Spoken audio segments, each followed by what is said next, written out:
The heartbreak of the Tongan ferry disaster has hit home today for one Christchurch woman about to embark on her most difficult journey.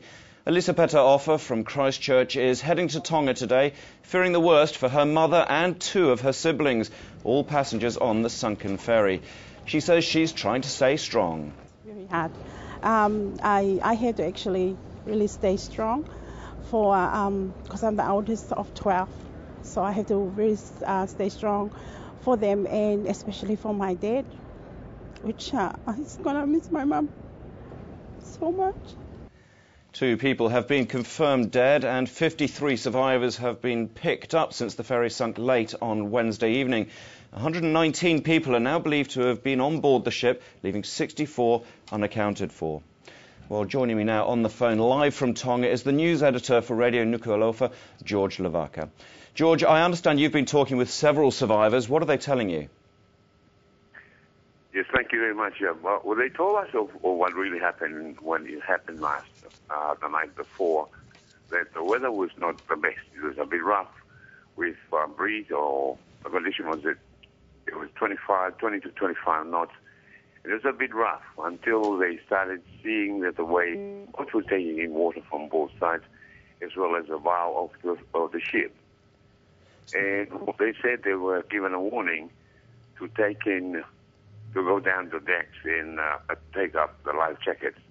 He said if they went down, they would have gone down to the boat as well. But instead of going down, there was, on top of it, the machine that was loading and unloading, it started to go because the ship was starting to list. And in less than a minute, it went and it overturned. And only people who were on top of the deck, they had to jump and got out of the boat. And only a minute or less, and the boat has disappeared. So, George, there was absolutely no time for people down below to get out, up and off the ship then? That's according to them. There was no time or any chance at all for them to come up. Most of them were asleep. Most of them were women and children. And because they were still 2 hours away from their first port of call when this happened. And it was only those that were up. What's the sense you're getting from the island now? Because obviously a lot of people are still waiting to hear news. Is it turning to anger at all about the fact that this could happen? Well, there are lots of women, and mostly women, that are hanging around at the shipping office at the moment.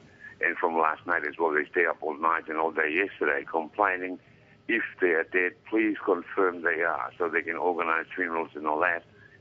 But they have not given out any official saying or indication that they are presumed dead, because the search is still going on. George, tell me about the machinery or the vehicles which were on the ferry. So these lurched at one stage, and that's basically what tipped the ferry over very quickly. They weren't attached then to the ferry, is that right? Well, I could not confirm that it's only the talks in there, but there were several vans in there, or utilities, as well as 2 brand new ambulances. But if the water comes in to the ship, and because of the way you're tilting the ship, it can list to any side, whether they are tied or not. But they said that up on top of the boat, there was an ice machine that it started rolling down to one side when it started listing then. But it was fairly rough, according to them.